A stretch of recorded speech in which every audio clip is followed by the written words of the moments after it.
افسانه‌های جالب، قصه‌های رنگین، دلیری و چالاکی قهرمان‌های افسانه‌های در برنامه خواب شیرین برای بچه‌های عزیز و شیرین از رادیوی تاجیکستان. شیرین برم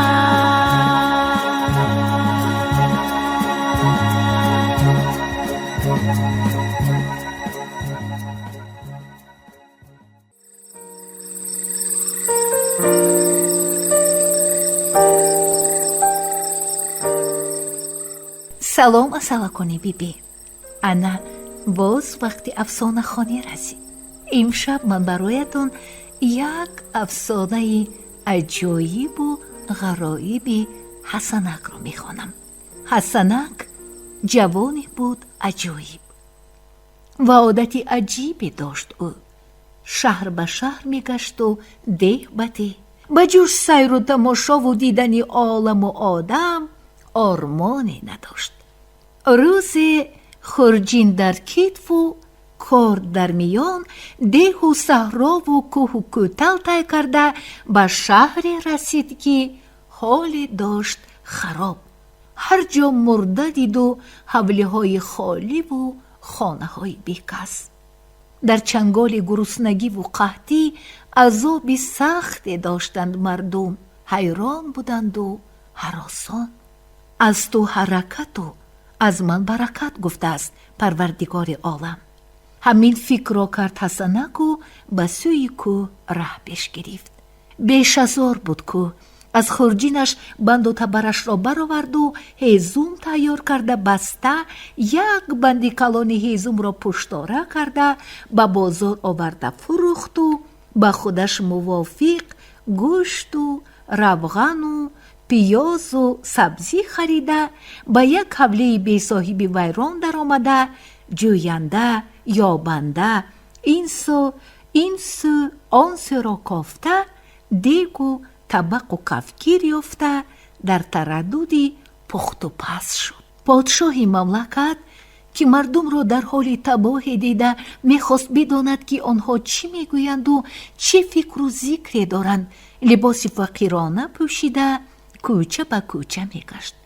бегоҳӣ он рӯзе ки ҳасанак аз кӯҳ ҳезум оварда фурӯхту гӯшту равғану пиёзу сабзӣ харида дар тараддуди пухту паз шуда буд, подшоҳ аз кӯчае гузашта дид ки аз мӯрие дуд мебарояд. аз ягон мӯрие дуд намебарояду фақат аз як мӯрии ҳавлии вайронае дуд мебарояд. аҷаб, гуфт. дар дилашу наздиктар омад.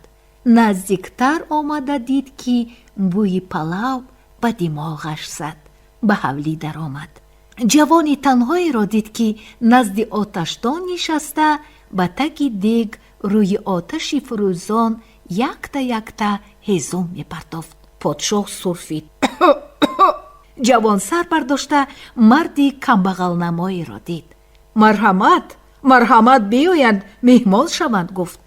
дере нагузашта палави ҳасанак пухт, кашида ба миён монд. бо иштиҳо паловро хӯрданд. баъд подшоҳ аз ҳасанак пурсид. мардум нони хӯрданӣ надоранд. таб таб афтода мурда истоданд. ту бо чӣ роҳи пул ёфта харид карда палав пухтӣ? эй марди нек, гуфт ҳасанак, магар нашунидаед ки гуфтаанд ангура хӯру боғаша напурс, ён ки харбузаро хӯр туро ба полез чӣ кор? ман аз шумо напурсидам ку кистед, чӣ кораед, дар ин кӯчаҳо чӣ кор мекунед? ҳасанак аз хурҷинаш ду торчаашро бароварду торҳояшро ҷӯр карда чунон навохт ки подшоҳ ҳаловат бурда аҳсан гуфту офарин. баъд ӯ дар ҷавоби саволи подшоҳ як рубоӣ хонд. эй кафтараки сафедаки бӯи баҳор, шӯякта куштам худда кунам беваи зор. шӯяк мама куш худ мама кун беваи зор. харбузара хӯр туро ба полез чӣ кор?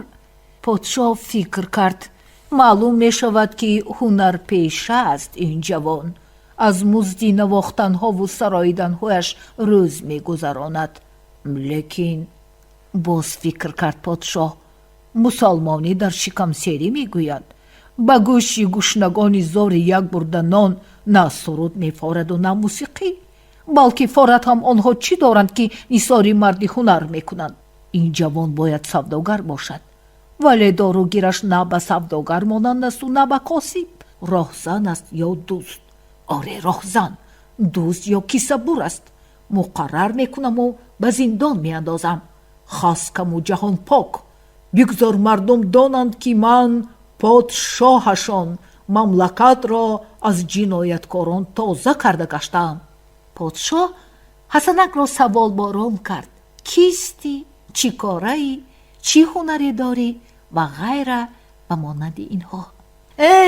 бисёр тагурӯ карда пурсида истодаед меҳмон, гуфт ҳасанак. пурсидан айб надорад, ҷавоб дод подшоҳ. ҳасанак гуфт, ман на косибаму на тоҷир, на дӯсту на роҳзан. ман як нафар инсони заҳматкаш. саҳар аз кӯҳ рафтаму ҳезум овардаму фурӯхтаму харид кардам. ҳамин аст сири ман. подшоҳ бовар накарда аз дил гузаронид ки дурӯғ мегӯяд ин ҷавон, ӯро бояд фош кард. бо ҳамин фикр баромада рафту рӯзи дигар ба бозори ҳезум омада дид ки дар ҳақиқат он ҷавон ҳезум мефурӯшад. ҳамон лаҳза ба боргоҳаш баргашта наздиконашро даъват карда фармон дод ки ҳезумфурӯширо манъ кунанд. ҷарчиҳо кӯча ба кӯчаву бозор ба бозор гашта бонг заданд ки подшоҳи мамлакат амр фармуданд, дар сурате ки мардум чизе надоранд ки бипазанду бихӯранд, дар кӯчаву бозор фурӯхтани ҳезум манъ аст. ҳар ки аз фармони подшоҳ ҳамон сар бипечад, ба зиндон кашида мешавад. подшоҳ бегоҳии рӯзи дигар боз либос иваз карда ба сӯи бошишгоҳи ҳасанак раҳпеш гирифт. ин бор ҳам аз ҳавлии вайрона бӯйи оши палав ба машомаш расиду аз он бӯйи хуш ҳаловат бурда ба ҳавлӣ дохил шуд. марҳамат, марҳамат меҳмони азиз, гуфта истиқбол кард ӯро ҳасанак ва подшоҳро ба сари дастархон таклиф намуда як табақ палав оварда миёни дастархон монд ки буғаш ба ҳаво мепечид. баъде ки палавро хӯрданду ҳасанак дастархонро ғундошта дутор ба даст гирифт, подшоҳ аз ӯ пурсид: эй ҷавон, ба гӯши худ шунидам ки подшоҳ ҷарчи андохта ҳезумфурӯширо манъ кард. гумон кардам ки ту дигар ҳезум оварда фурӯхта натавонистиву музде ба даст наоварда гуруснаву беҳол нишастаӣ. лекин мебинам ки на гурусна ҳастиву на беҳол. вақтат чоқ. ин дафъа бо чӣ роҳ пул ёфтӣ? ҳасанак гуфт: бисёр гаштам ман дар рӯи олам, вале дар шаҳре мамлакате надидам ки ҳокиме ё подшоҳе ба фуқарои худ касбу коре ё хариду фурӯхти чизеву молеро манъ карда бошад. ҳайронам мекунад одати подшоҳи ин мамлакат. хурдтаракони азиз, шумо қисми аввали афсонаи ҳасанакро шунидед. қисми баъдии афсонаи мазкурро пагоҳ мешунавед.